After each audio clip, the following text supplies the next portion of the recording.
everyone. Welcome to the Brand Organics podcast. I'm your host, Jessica Payne. Today, I'm going to kick off a 4-part podcast on how to come from a place of service, no matter what you're selling. So one of the things that I talk about my clients about a lot is their branding and their messaging. And obviously, a key part of that discussion is talking about what they are selling, who they are selling it to, how they're trying to create things like conversions and sales. For clients of mine who aren't selling something, who might be raising money or donations or maybe raising awareness around a cause, it still kind of comes back to a big, meaty question. And I didn't always ask this question. It kind of came up organically during one of my brand strategy sessions about a year ago, and I found that actually starting from this place really helped turn on lights for my clients, but also myself. I actually experienced a rebrand this year, and it originated from these difficult conversations that we would sort of get hung up in my brand strategy sessions. We would start talking about, audience and who we're selling to and what we're trying to accomplish. And, a lot of my clients are running a business, launching a business. They might even be heading a team in-house somewhere in the marketing or PR space, or they might be a coach. And look, at the end of the day, their formal disciplines, never fell into traditional business school. And that's maybe one of the biggest challenges I have with clients, but I like it because my formal background isn't business school. But what can end up happening is because we are overwhelmed by creating a brand strategy, we sometimes just dive into it head first, trying to answer these really big questions. And one of the big questions is always, what are you trying to sell? Who are you trying to sell it to? And we feel like we have to crack this nut of creating the perfect marketing strategy, which is really painful because none of us went to business school. So a lot of it's self-taught. So that's kind of the origin behind it. So when this question came about, I just started asking it time and time again. And ultimately we end up with the same information, but it's such a wonderful place. And since I decided to make that mandated as part of the strategy that I'm teaching clients now, I've just kind of paid attention to some really cool trends that you're starting to see in the business world. You're starting to see people come from a place of gratitude, use service as a way of selling, trying to tap back into just raw emotion or adding value. None of these are brand new revolutionary theories in business practice, but it kind of tips the old marketing paradigm on its head. So rather than coming from a place of, hey, I want you to buy my thing or donate to my thing or enroll in my thing, it's sort of like, all right, it's going back to that tried and true principle of how we add value, and it just is a lot easier to answer. So today, that's what I want to talk about, and I'll give you my sort of first tip around it. So again, the question today is, how can you come from a place of service no matter what you're selling? And my first tip really has to do with your audience. Now, if I ask some of my clients who their audience are, it's amazing how many different answers I get. If you ask someone who doesn't necessarily have a tremendous amount of experience in the business world or a formal education in business, they'll kind of actually struggle to answer this question beyond who they've got imprinted on their brain or who they've been told should be their audience. I've asked my clients who their audience is, and I've had one come back to me and tell me, oh, my primary audience is 75 to 150,000 a year. And I looked at him and I said, you just described to me a number, not a person. And it's like this light went off. He'd never actually considered thinking about his audience as a person. He'd literally just come through, thinking about how, his audience in terms of spend and how much he wanted them to do. I've had other clients that will go on for 2-3 minutes trying to describe every nook and cranny and demographic and behavior and opinion and emotion of their audience, which may sound like a lot of information, but to me it often indicates that they actually don't really know who their audience is. They might be too hyper-focused on their ideal audience, which might not be realistic, or they've just decided to cast their net too widely. So again, going back to this principle of how we can come from a place of service, I want to talk about our audience, but let me flip it for you.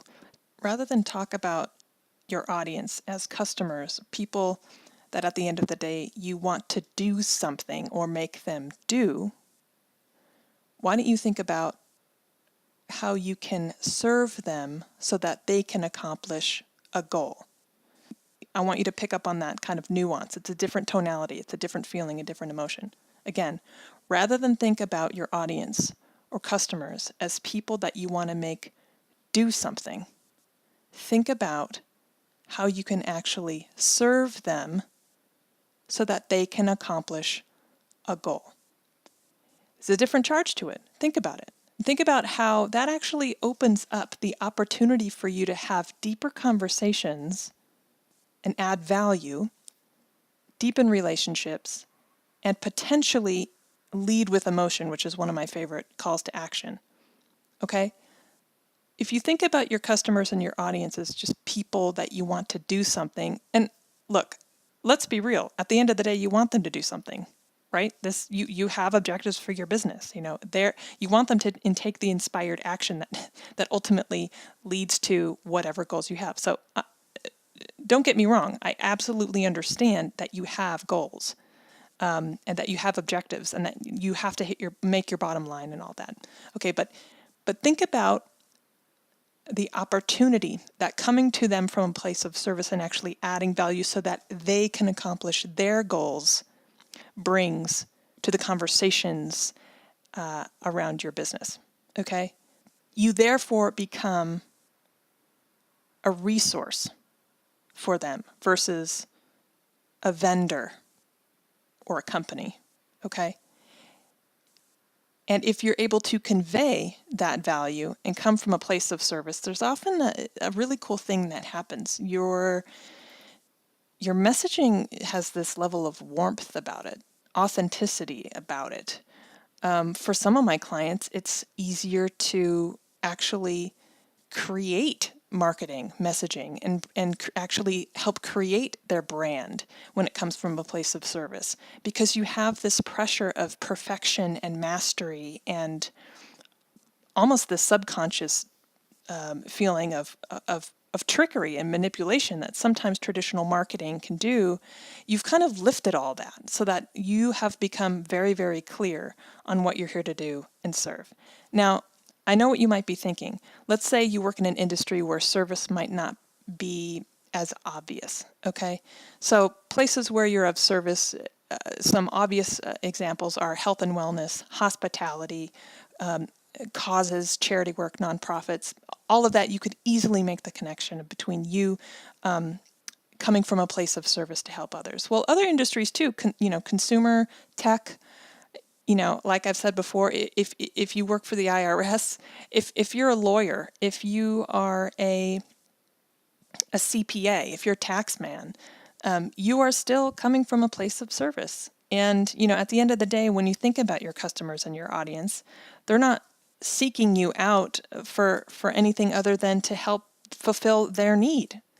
So sometimes we just push too aggressively and try to sell.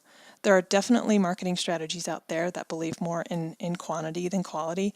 I get it. Like, a lot of what we do is a numbers game, especially because the industries are so competitive. But for the sake of you in this context, if you're thinking about your brand, if you're thinking about trying to create more content or conversations or just like really organic marketing strategies that work, that, by the way, aren't such a pain in the butt to create, you can eliminate those challenges, especially if you don't have a formal business background. But here's my challenge to you. Even if you went to business school, like, why don't you flip the old paradigm and actually focus some effort on brainstorming ways to think about your audience as people you serve.